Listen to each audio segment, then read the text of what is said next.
Brutal loss, Met fans. What is up, Mets fans? Welcome to the Mets post-game show right here on the channel and on X. And brutal, brutal, brutal, brutal. Not only is the offense a no-show, the manager make a huge mistake in taking out David Peterson with only 90 pitches.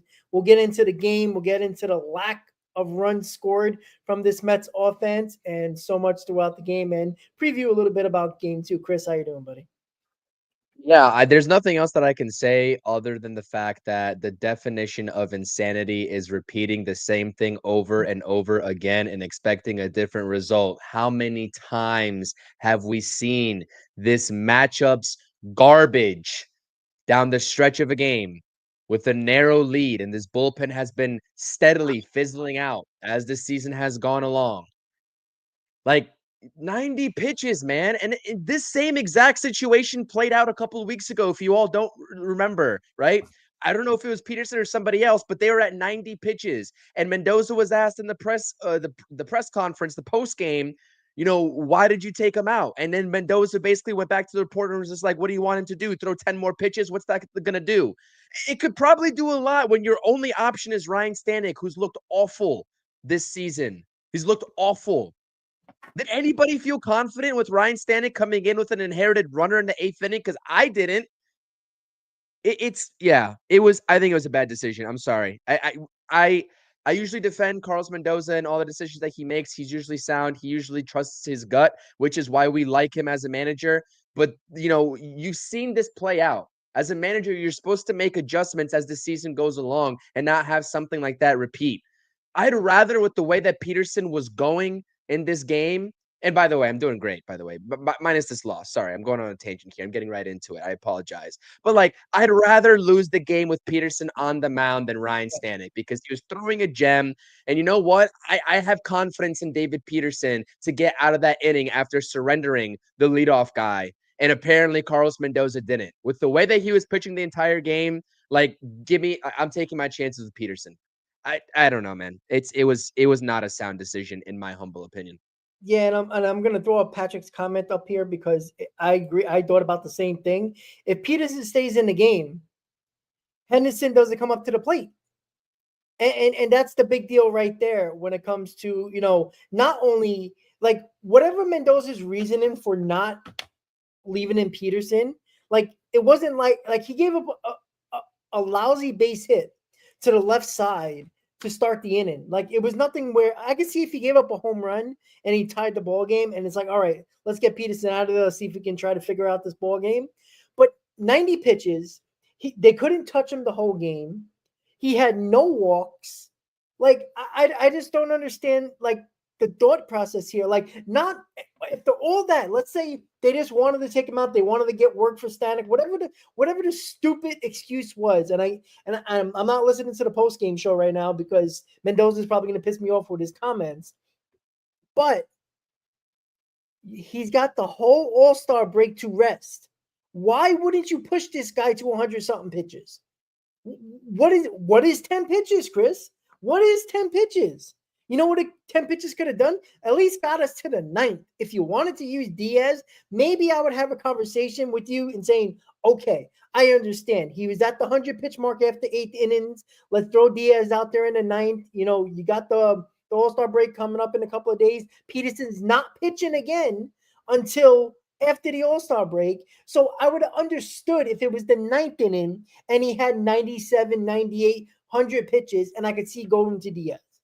But and Braziban was warming up as well, which was earlier in is like the 6th or 7th inning. So I was like, all right, they're gonna have Braziban ready to go just in case Peterson gets into a little trouble. And then all of a sudden, Stanek pops out of nowhere with his flying hair. Like it just, I just don't understand the logic. This game now, again, we'll talk about the offense because this was another embarrassing performance from the offense against goddamn Charlie Morton, who hasn't been good this year. He had a good start his last time out, but I mean, the Mets looked like he was in a Braves uniform. It was absolutely insane. But I just don't understand the logic. Like, there's no excuse he can give me to take out Peterson. There isn't any, Chris. I just don't get it. I really don't. I don't either, and that's just a compounding effect, right? Like if you make one bad decision to to take out Peterson, okay, that's fine. I'm sure there's reasonings behind it. Okay, even though that we don't agree with it, like you can make that excuse. Why is Ryan Stanek coming into a game with an inherited runner? This guy, first of all, I know they didn't steal off of him, but like he can't hold a runner on. He's very lengthy with his motion and delivery to the plate, right? And two, it's like you have Huascar Brazabon who was warming up, like you just said, Rob. Like, ask me with the talent and just the overall way the seasons have been going for each of these two guys, who are you more confident in a one-run ball game, right? Trying to lock things down or at least get it to the next inning so Edwin Diaz can give it a go for a save, right? Brazabon or Stanek? Why are we throwing Ryne Stanek in these eighth inning situations? And this is how like badly the Mets need bullpen help, is that they still feel like they need to entrust Ryne Stanek into this setup role that he clearly is not fit and is not capable of producing anymore. 3 years ago, Ryne Stanek, yeah, this guy's borderline an elite closer, definitely an elite setup man. Ryne Stanek is not that. He's not that. This guy might not even be able to be entrusted with a 3-run lead because he just went out there and walked 4. A couple outings ago, we saw Ryne Stanek throw 40 pitches in order to strand a runner, and he's out there celebrating, doing this garbage, whatever the hell that is, and he's celebrating because he threw 40 pitches. He's got no command. Ryne Stanek has no command. He doesn't know. He throws 2 pitches, right? He throws a splitter and a 4-seamer, and he doesn't know where any of those pitches are going. None of them. It's beyond me, right? Again, take out the decision to take away Peterson and take him out of the ballgame. I think that was a bad decision, but you do not put Ryne Stanek in that situation in the ballgame when you are trying to finish out this first half on a high note. I'm sorry. You don't do it. You don't do it. And the Mets are showing you that they want to end this first half on a high note because they're bringing Manaya and Kodai Senga back before the All-Star break, right? They could just wait, but they're bringing them back. So they want to finish this first half on a high note and make that 3-week stretch a thing of the past, history. What happened today is not a way to do that. That doesn't align with trying to end this first half on a high note. I'm sorry. Like, yeah, you got to expect better and more of Ryne Stanek, but you have to understand the patterns of what you've been seeing this season and at least give you the guy, put out the guy that is going to give you a higher chance of success. And that's Huascar Brazabon all day, every day, even on Sundays. That's it. Yeah, you know what? Nobody should have been in the game other than Peterson. And I know a lot of people in the comments are talking about the offense and how bad it was today. Absolutely. But you can't do nothing about the offense after the first 7 innings of the game is already over. You can't go back. Right? 1 for 11 with runners in scoring position. There were 1 for, let's see, hold on. I just lost it. The 8-man left on base, 1 for 11 in runners in scoring position. All right. A lot of that was in the first 7 innings of the ball game, right? The first inning should have been a blowout. You can't have second and third with nobody out and have terrible at bats by Juan Soto and Pete Alonso back to back, and nothing happens after that for the rest of the game. The fact the offense has been a problem, right? This is the first time you've seen the offense kind of just look lost at the plate. That hasn't happened over the last couple of series, but when you get to the 8th inning, you lost the game in the 8th inning because of manager decision, right? Regardless of the offense scoring runs or not, you were still leading the ball game 1-0. The fact that Mendoza felt like he had to make a move, now, I just don't understand it. Like, God damn it. I just don't understand these little stupid mistakes where, again, how many times have we said how many games we can count on a finger where we should have won this game? The Orioles were lost offensively. It just didn't make sense. Like, even if Peterson, and he did give up that hit to lead off the 8th inning, give him another batter. If he walked the guy, all right, maybe he's getting a little tired. Maybe you can understand. All right, let's go to somebody who's available. And again, I would have still went the browser ban as well, even if he got into a little bit of trouble. Why Stanek? I just don't understand. Now, again, Stanek had a couple of nice outings prior to that, but it still shouldn't put him in the circle of trust at all. At all. And this is where we continue to talk about games that we lose that we shouldn't have lost. And again, I know the offense is a problem, and we'll definitely get into the nonsense that this offense showed in this game. But again, in this doubleheader, where doubleheaders are very weird games. It's a very early start. Both teams were lacking on the offensive department. A lot of them had very bad at bats. It seemed like they couldn't wait to get this game over in 2 hours. Like, I mean, this game was over.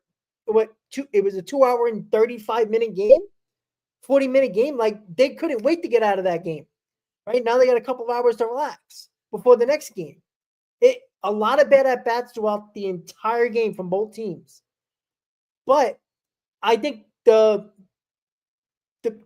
put this game in perspective, I think the first inning kind of put a damper on the Mets in this game, to be quite honest, even though they were up 1-0 going into the 8th. Before I talk about the offense, because everybody knows if you pay attention to these post games, especially when the Mets lose, you know that I am always going to put blame in the offense, right? Because these guys were supposed to be carrying this team, and they did in the Yankees. Like, perfect example. Let me give you actually 2 examples, right? Not really related, but I want to give you guys some examples. First off, the situation that happened David Peterson today, right? I saw a game yesterday. I don't know if anybody was tuning in during the rain out, right? Brewers versus Dodgers, where the Brewers swept the Dodgers. Pat Murphy, Jose Quintana was throwing a gem in that game. It was 1-1 going into the 6th inning, right? Jose Quintana, I understand the situations are a little bit different, but this is about having trust in your guy that's been pitching a gem up until that point to go out there and give him a shot. Pat Murphy walked out there. It was 2 outs. Jose Quintana gave up a single to Pages, right? Pat Murphy goes and talks to Jose Quintana. Everyone thinks that he's getting taken out of the ball game. No, Pat Murphy talks to him, assesses the situation, pats him on the back, and says, go get the next batter, which was Tommy Edman. And guess what Edman does? He grounds out to end the inning. Like, that's having trust in your pitcher. That's pushing your pitcher to the max and rewarding them because they just threw a damn gem with minimal offensive support. That's what you're supposed to do. That's the decision that I want to see more so from Mendoza rather than playing the analytical garbage and going to the bullpen and having something like this continue to repeat the whole entire season. That's first and foremost, right? So a little bit of a parallel comparison there. But this offense, going back to the offense, you're absolutely right. The pitching aside, Ryne Stanek stinking it up aside, this offense should be embarrassed. They should be embarrassed with what transpired today. 1 for 11 with runners in scoring position off of a Charlie Morton who's 41 years old on the last legs of his career. A lot of these guys have seen Charlie Morton over the course of their careers at this time in the Braves organization. They should be embarrassed. They should be embarrassed, especially with the way that first inning turned out. Second and third, you have the guy on the ropes early, and you are going to just go ahead and roll over and die with no runs? Come away with nothing? A goose egg? It's pitiful. Like, we just saw this offense carry the Mets to a series victory when they had Montas on the mound, who gave up 4 runs himself, right? And he was able to do so because he had breathing room in that game. It was a 12-6 victory. And Justin Hageman as well in the first game. And they came away with a series win. Like, why are we like, I don't know, like the inconsistencies of this team across the offense and bullpen is just frustrating. And really, the offense all year long, they've had hot streaks. They're like, wow, they just put up 10 runs. Maybe these guys are back. And then they just revert back to a game like this game. It's unfathomable, Rob. It's unfathomable how you can have that many bad at bats, right? And I understand Charlie Morton, like, okay, his curveball's pretty good. I understand that. Like, but this guy's throwing 92, 93. He topped that at 95, I think, to Pete Alonso or whoever it was. This guy shouldn't be beating you. What kind of approach are they taking at the plate where they can't even move a runner over? Mark Vientos leading off with a double doesn't move to third base. He can't. Yep. Because you can't even hit a ground ball to the second baseman or the first baseman to get him over. It's pitiful. Like, and I tweeted out, I tweeted out, I said, Peterson had that 11 pitch at bat, and he finally put the guy away. It was a great at bat by the Orioles player. Forgot who it was. Maybe it was Urias. I don't know. But I was like, Peterson worked out of this jam. But this is shaking out to be I was foreshadowing a frustrating loss because there's going to be a time where all these runners in scoring position failures are going to come back to bite this team. How many times have we seen it over this past few seasons, Rob? I mean, it feels like it's just a never-ending cycle. Like, Yep. at some point, this is going to have to turn around.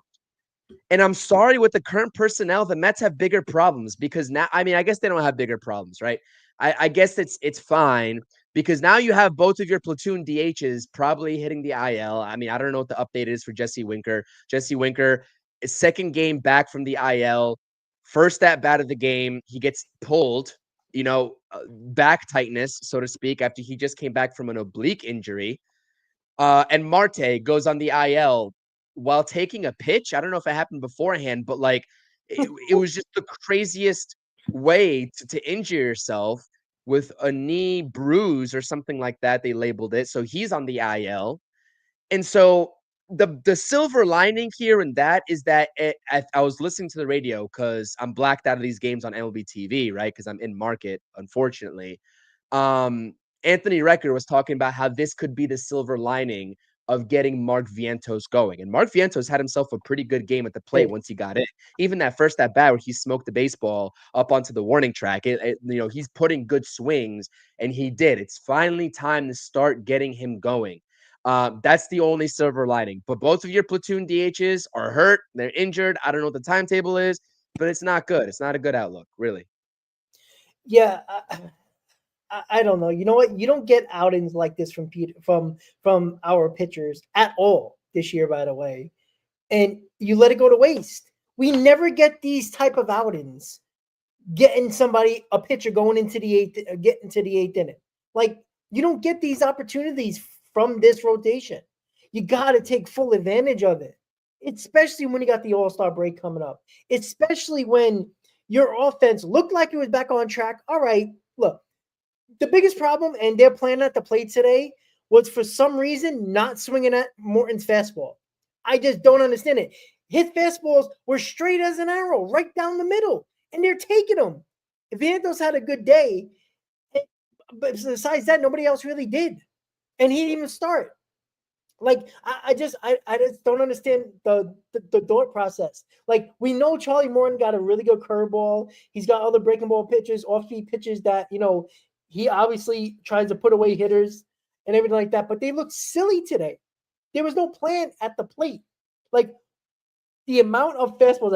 I wish I could find that stat of how many fastballs they watched down the middle. Yeah, he hit the corner from time to time, inside, outside. But it's a straight fastball. 95, 96, you should be all over that. Why are you waiting for a breaking ball? Why? Like, Chris, how many times have we talked about this just this year alone, let alone the last couple of years? When you play baseball, it's like baseball 101. Open a book, baseball 101, the first 2 pages of hidden. First page is going to say, look, fastball, adjust to the breaking ball. That is baseball 101. And this team consistently this year and many years before, but this year is the year we care about. Look breaking ball and adjust a fastball. Do you know how hard that is? If anybody's played baseball, Chris, I know you did. I have. Some of us might have done it in the chat. When you play baseball, do you know how hard it is to look breaking ball and adjust to a fastball? It's nearly impossible. That's why they look so stupid at the plate today. Swinging, flailing at pitches, not even close to the zone.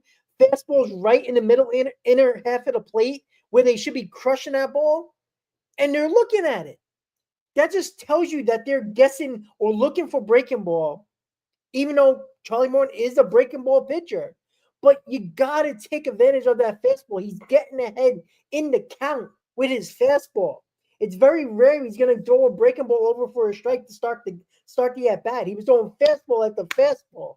And here we go, looking, just swinging at terrible breaking balls all over the freaking all over the game. It just didn't make sense what they were doing. And again, Peterson was mowing them down as well. Like the batters were just like they were swinging at everything. Like it was amazing. They were just like half of them probably didn't even have their morning coffee. Like that's how fast it felt like they wanted to get the hell out of this game. But it's got to be a better plan at the plate. How many times have we seen Charlie Morton over the years? How do you not know this by now? Like this isn't a guy that just came up from the minors, some rookie top prospect where you don't really have a book on him except for minor league stats. And I can understand not knowing what to look for. But even in that instance, you look fastball and adjust to everything else.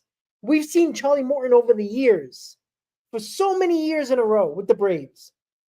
How do you not know what this guy is going to throw at you? The lack of planning. And if you want to blame Chavez and the hitting coach, because the only thing the hitting coach does nowadays is basically give a chart of what this guy throws. But which hitter that's been with the Mets for a while needs a chart about Charlie Morton? You should know what he throws in your sleep. And those at bats were just disgusting because he didn't throw anything fancy. His breakable wasn't as sharp. His fastball wasn't moving around all over the place. Nothing special coming out of the hands of Charlie Morton. And the planning and the execution at the plate was just non-existent today. And again, big reason why we lost was the offense not coming through. 1 for 11 runners in scoring position, 0 for 8 left on 8 men left on base. That's a huge problem. Big reason why you lost the game. But the decision was at the 8th inning, and you had a lead, right? You can't do nothing else with the offense at that moment until you come up in the top, in the top of the ninth. The game is basically talked about. We were going to talk about the offense, and like there was, even if the Mets won this ball game 1-0, we would still been pissed about the offense. But because Mendy made that decision in the 8th inning, now it puts a bigger light on the offense, because we would have ran away, Chris, and took a win if we would have won 1-0, but we wouldn't have been that happy about it.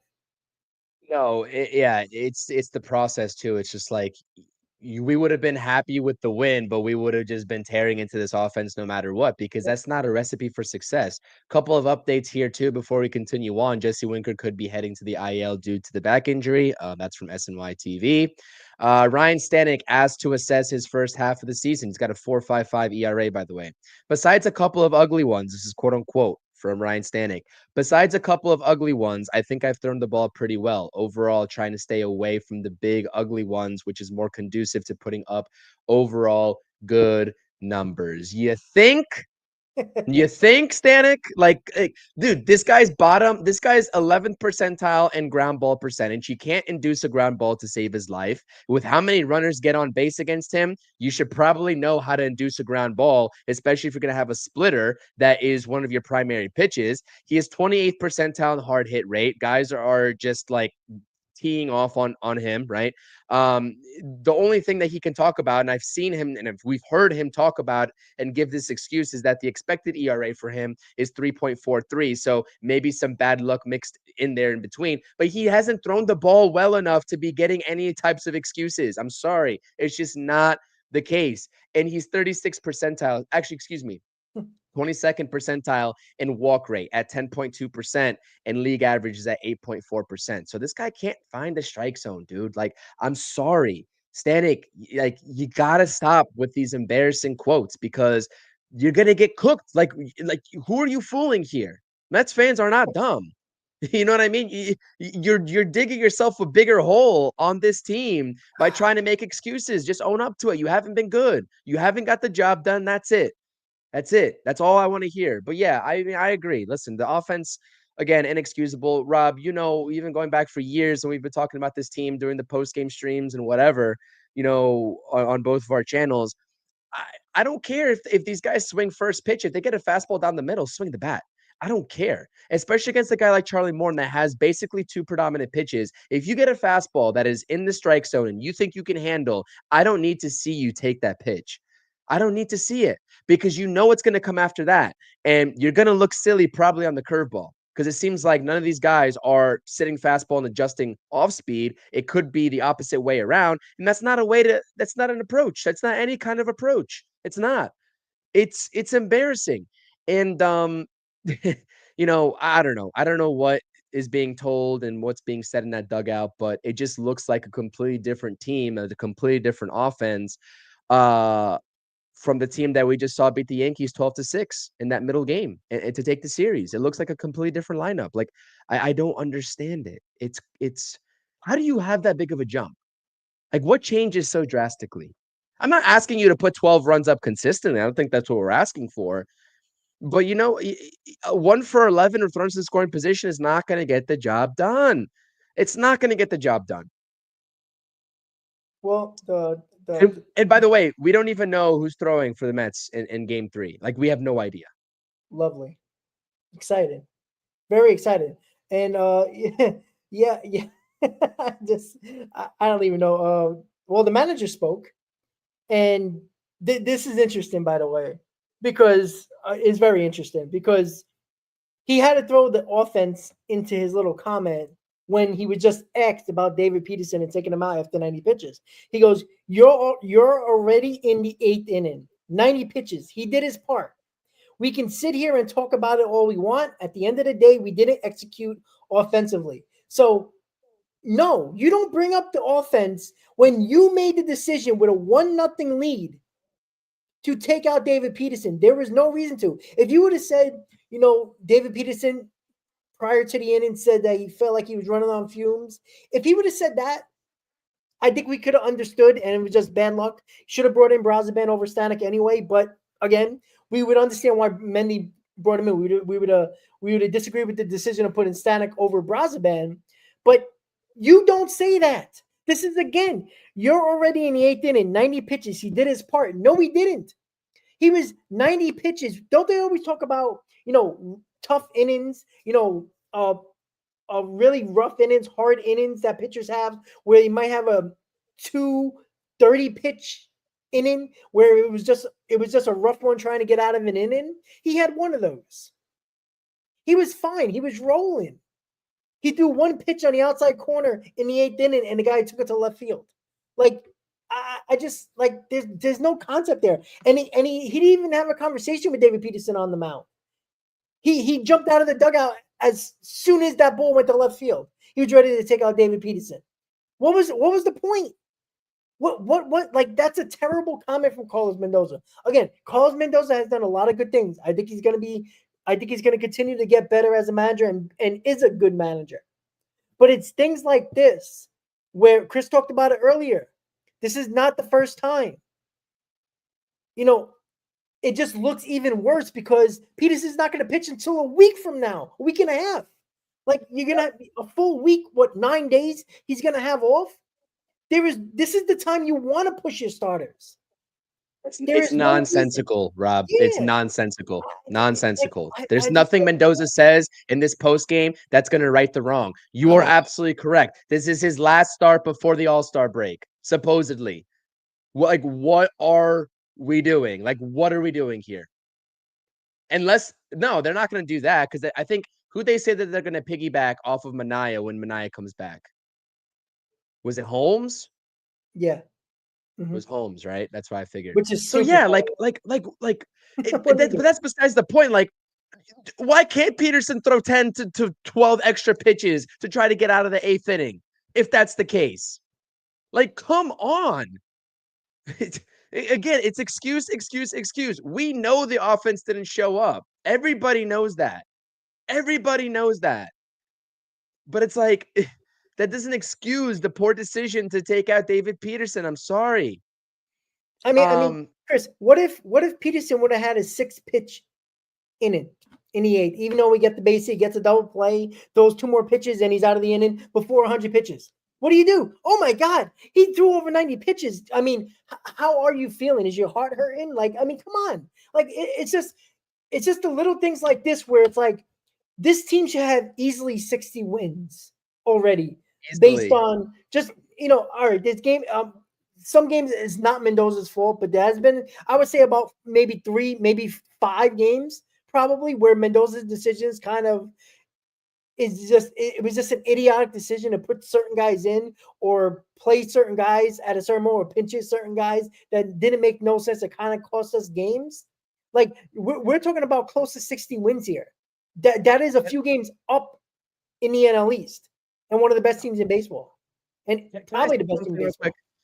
Remember when I just told you Ryne Stanek this season is 11th percentile in ground ball percentage and inducing ground balls? One pitch is all it took, right? Whether it's from Peterson, Stanek, or Brazaban to get a ground ball and erase that first hitter that got a leadoff hit. Huascar Brazaban this season is 87th percentile in inducing ground balls, the ground ball rate. David Peterson is 94th percentile in inducing ground balls. You give me the guy on the mound that is most likely to get a double play ball and put him in the game or keep him in the game in the case of David Peterson. You don't put a guy that hasn't induced ground balls consistently all season long in Ryne Stanek. We're talking 11th percentile versus 87th percentile, 94th percentile. You make the decision on what you're going to do. If you want to be analytical, all you got to do is go look at the Baseball Savant page and just maybe have a feel for the game of how your pitchers have been doing this season. What analytics? I want to know personally. What analytics specifically told you to put Stanek in the game? Love analytics. If that's how you're going to decide to manage, perfect, fine. Give us the reason. Give a reason. Because I'm looking at the analytics right now. The guys that are going to give you a ground ball for a potential double play to get out of that inning quicker is Peterson and Brazaban. It's not Ryne Stanek. That's it. Yeah. And at the very least, wouldn't you give him one more batter to see if he can induce a double play? At the very least, he deserved that, didn't he? It was 90 pitches. Like I can understand if he went 3-4 starts in a row where he was going 95 to 100 pitches, and maybe you're just like, all right, let's, with the All-Star break coming up, let's just get him out of the game. Let's protect the arm, whatever. But it's not like he's finally pitching good again, and there's a sour taste in your mouth. That Peterson, this is probably our starter's best start in what, a month, almost 2 months, probably. When we went through that stretch where we were getting guys going 6-7 innings on a regular basis, when all of our guys were still healthy in this rotation, like that is so much what we wanted from somebody to go deep into this game. And yes, 7 innings is deep into a game. That's pretty good, absolutely. But give him the opportunity to get the ground ball double play. If he walks the guy or the guy gets another hit, let's have a conversation about taking him out. Maybe he is a little bit tired and can't get his pitches over anymore. Maybe he's leaving him up. Whatever. Right? And if you wanted to make the decision to put Stanek over Brazaban or Brazaban over Stanek, who knows if it would have worked out the same way? Who knows? But give him one more batter. Didn't he deserve that? David Peterson has been your best pitcher. He is the guy that has gone deeper more times than anybody else in this rotation. This is the guy you should be trusting the most. There's some people that say that David Peterson kind of is like the de facto ace. In my opinion, I think David Peterson, out of all of our rotation arms, got the biggest balls on this team. Like, come on. Like, this is the guy you want out there. I don't care if you wanted Brazaban out there with the ground ball and little go stuff, which I can care less about, to be quite honest with you. It's all about the feel of the game. I'm sorry. You can go with any analytics you want that might be 100% towards this is what you do, but analytics only looks good if the outcome actually works in your favor. Because other than that, the guy that, analytics says you're going to get him out, hit a 3-run shot over the wall, and what does the analytics do? Nothing. It's about the feel of the game. It's always been and always will be. Like, I understand analytics has become a big part of this, with shifts and all hitting and pitching, what pitcher throw in certain areas or what pitcher to throw, whatever. Right? What's the basic thing? How about, what has Peterson done against that hitter that was coming up second after he gave up the base hit? What did he do in that game against Peterson? He had an over. Nothing special. And like Chris said, it doesn't have to be about analytics. We know David Peterson's a ground ball guy. Give him the opportunity. No analytics can tell you otherwise, except that is your best option. Peterson is better than Stanek. Peterson is better than Brazaban. Peterson is probably even better than Edwin Diaz in that spot. If you wanted to really go outside the box, Peterson was throwing a gem, and you wasted a huge opportunity to win a game, win a series, by the way, where you could play around, you could play with house money in this second game because of an opener, and God knows what you're going to get from that. Like, this was the game to win.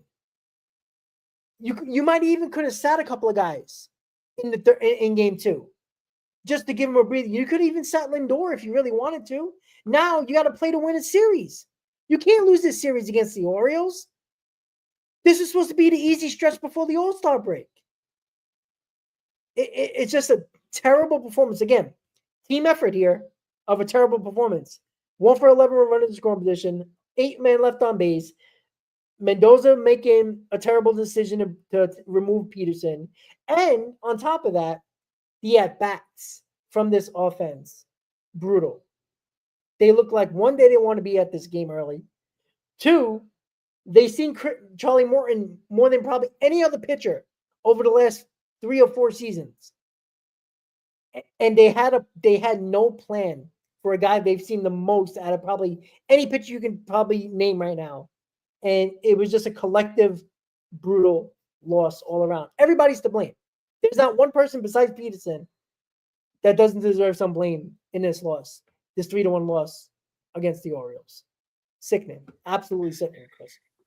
David Peterson, just like in his post game, he looks so annoyed, dude. He looks so annoyed. I just watched a video clip of him talking, and he was basically saying, like, he said this verbatim, like word for word. He said, I was hoping after the base hit, like he would, come out, talk to me, but give me a chance to induce the ground ball for a double play, see what happens. Like, yes, we all wanted that, minus Carlos Mendoza. But then he goes on to say that he made it clear that he was going to be aggressive. So I wasn't really surprised when he came out and signaled to the bullpen. Like, it's Why just be like, dude, aggressive? he just got DeGrommed, dude. Like, that's a Yeah, DeGrom type, yes. like, showing essentially, and he gets no reward. He doesn't get a W in the win column. And this team doesn't get a W because it was just an unnecessary decision. It was unnecessary. And unfortunately, Mendoza's not really taking accountability for it to the media. He's pinning it on the offense. And maybe that gets them going. Maybe that kind of fires a light under them, and it's like, maybe our manager's calling us out right now. Let's get it going. And maybe that's why he did it. But like, yeah, David Peterson said it best. Like, from his lips to all of our ears. I hope that Mendoza I was hoping to get a chance for him to come out to talk to me and leave me in so we can get a double play. Because guess what? David Peterson, he's a pretty damn good ground ball out pitcher. And that would have erased the leadoff hit, and he would have probably cruised. I'm not saying that that's like, if he gives up another single, then what happens? You know what I mean? Like, then things start to shift a little bit. But again, like, I'm gonna stand on 10 toes with this statement. I'd rather lose the ball game with Peterson on the mound than see Ryne Stanek come in and just walk the ballpark and give up a moonshot to the lefty. And by the way, their lefty bats, especially the guy who hit the home run, a lot better than the righties that they had coming up. And I think you already made that point, Rob. Like, it's night and day and that's why the analytics don't make any sense, even if you try to bring it up, because there's nothing there. Like, I could see if if they had all their big guns already in the lineup and you wanted to turn somebody over or make the manager make a decision of pinch hitting one of their better lefties or one of their better righties for a lefty or whatever it had to be, just to switch it up. I can understand trying to, playing mind games a little bit with the manager, but there was no reason. Like, for Mendoza to throw the offense under the bus. Again, the offense wasn't good today, but to throw them under the bus when the reporter asked specifically about taking Peterson out. You don't throw the offense under the bus when the reporter is trying to put you up against the wall and, put you back against the wall and say, did you make a mistake? Like, just admit it. Like, nobody's saying that any move you would have made if Peterson would have got left in there and hit a 2-run homer. There would have been some people, not us, but there would have been some that said you should have took him out for Stanek or Brazaban or somebody else, right? A lot of people, some people would have said that. I wouldn't, you wouldn't, because I'd rather die on the mound with David Peterson than anybody else, because that was his game to lose. It just, I don't like Mendoza doing that. And you know what? Sometimes he sounds like freaking Aaron Boone. And I know he worked under him for years, but that's an Aaron Boone quote right there. That is an Aaron Boone move, by the way. Taking out Peterson when there was no reason to take out Peterson. Like, that is shades of Aaron Boone. I know Patrick said that in the chat. It's just a matter of, now, maybe Mendoza just probably, I feel like he knows he's wrong, regardless of the outcome. Like, he's sitting in the office right now trying to go over the lineup for game 2 and just looking at it like, damn, I fucked that one up. So here you go, Mendoza. Don't fuck up again. That's a stupid decision. You know, you got an opener. So now you got to use 47 guys in your bullpen today because, well, you have a doubleheader. You can't predict Mother Nature.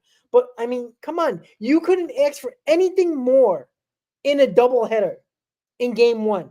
If there's one thing you wanted besides a win, one thing you wanted was for the pitcher on the mound in game 1 to protect your bullpen.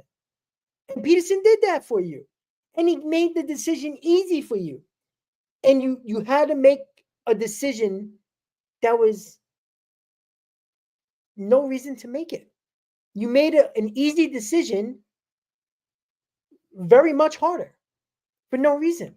When all you wanted besides a win was the pitcher to go deep to protect your bullpen.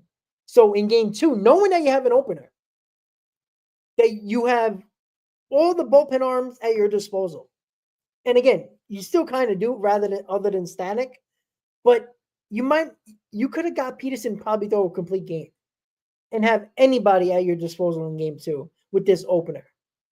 So I don't know. You know, I hope we win this series now, because you think this post game is bad, guys? Wait until post game 2 or later tonight with me and Chris, because we're not happy right now. We're smiling, but it's like a sarcastic smile right now, because these frustrating losses are too many in the first 93 games of the season. Again, we should be 60 wins, in my opinion, maybe even more.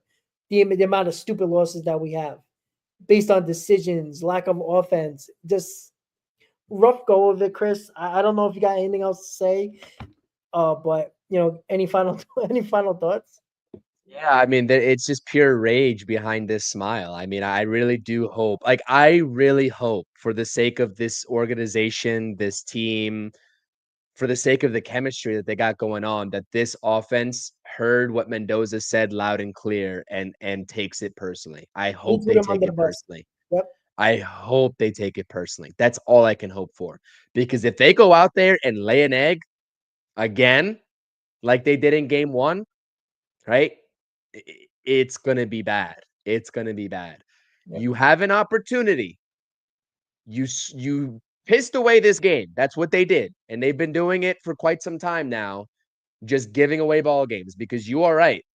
This team should have over 60 wins. I can count on 2 hands the amount of games that this team has given away that should have been wins this season. We can. And Ricardo's saying 7 games. I'm gonna raise that to at least 10 that I can count. Whether it was lack of execution purely, or going back to the Diamondback series when Mendoza first started with the nonsense of making these bad decisions. Because I remember that Diamondback series at home still very clearly, because that was one of the most egregious things I've ever seen. But you have a chance to win a series. You have a chance to win your 3rd series in a row with this game 2, game 3 really, but game 2 of the doubleheader, right? You got a chance.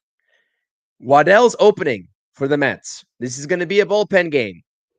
I cannot wait until we start talking about a Mets team. Hopefully David Stearns is hit. Like, he's going to watch game 2, but all this time in between now and game 2, David Stearns should be calling every single team, hey, which rotation arm is available from your organization? Because I can't stand these opening games anymore. You want to go to a 6-man rotation? Okay, build a rotation that you can actually go to a 6-man rotation with instead of having an opener every 6th day. Like, go build a rotation. That's what I want to see. How about a DH Take a bat? That would be series. nice. What was that? How about a DH bat? Well, how about a DH bat too?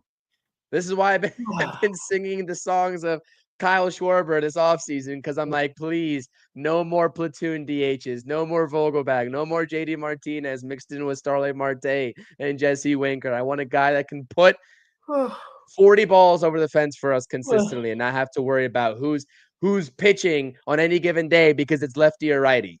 I don't want that anymore. Nobody wants to see that anymore. This matchups crap is terrible. Go out there and win a ball game. I want to come on here a little bit more rejuvenated and amped up in a good way, talking about this Mets team that could take their 3rd series in a row after a brutal 3-week stretch. I think that's what we deserve as Mets fans. I think that's what we deserve. And as Rails is saying here, right? Vientos showed up. I mean, you can argue Tyrone Taylor showed up too, because he was the one responsible for the sole run today for the New York Mets, right? With that that base hit. But Mark Vientos getting going would do wonders for this team. Now, I still think, as we talked about in our stream yesterday, I still think that there's a chance that he's traded, especially with how bad he's looked, especially given Mauricio and Beatty and what they're doing right now and the positional, I guess, lockup that you have at third base and second base right now. But maybe it's a blessing in disguise, again, that the DH spot is now open for Mark Vientos. And if he finally gets it going, maybe he can persuade this front office to do something else. But he needs to get it going for the sake of himself staying in this organization and for the sake of this organization winning ball games and this offense finally coming alive. We don't need a Fab 4. We need a Fab 5 with the way that this bottom of the lineup looks at this current moment. So let's go out there. That's also true, Ray. Tyrone Taylor's defense to get the guy at third base, trying to stretch a first to third there on a soft line drive single over McNeil's head. But other than that, not really much to write home about after David Peterson's start, really. Not much to write home about. So hopefully it's different in game 2. We got a short turnaround. I'm not sure if you're going to do the pregame stream for game 2, but I can't make that. But I will be a part of the post game, no matter if it's win or lose. We'll either be up here celebrating a series win, or we'll be ranting just like this game in this stream right here. So see you all later. Smash the thumbs up buttons. Again, subscribe to the channel. I think I'm somewhere around 12 subscribers away from 2,400 on the channel. Make sure to get me there. That would be much appreciated. I definitely appreciate y'all's support, whether it's win, whether it's lose. You know, the mainstays that are always in the chat, definitely appreciate you all chopping it up. And, you know, we all have our differences and opinions in terms of the decisions and what could have been done, shoulda, coulda, woulda, but it's baseball at the end of the day. And it's just one of those things where the Mets are going to have to figure it out. And the roster's incomplete, as Ricardo was saying all the way up in the chat. I think this roster is incomplete, even when you get Minaya and Kodai Senga back, and David Stern's just going to have to figure it out, work the phones. I've already released 2 videos talking about starting pitching candidates that the Mets can go after. I mean, Lugo, Mitch Keller, Edward Cabrera. There was a report, if you missed the video on my channel, I released yesterday around 8:30 p.m. from Francis Romero talking about Edward Cabrera from the Marlins as a potential candidate for the rotation. So a lot of things to be done at this deadline. It's going to be a busy one, so buckle up. Yeah, absolutely. Series wins, and that's all that matters at this point, regardless of how you do it. Win it, right? You can't lose a series against the Orioles. They're not a good team.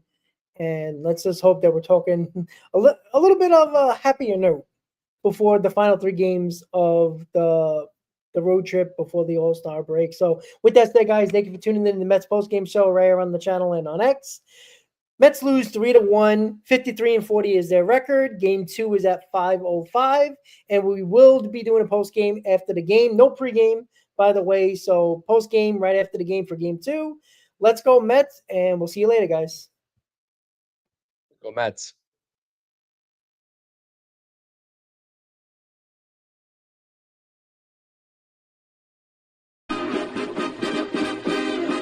Meet the Mets, meet the Mets. Step right up and greet the Mets. Bring your kiddies, bring your wife.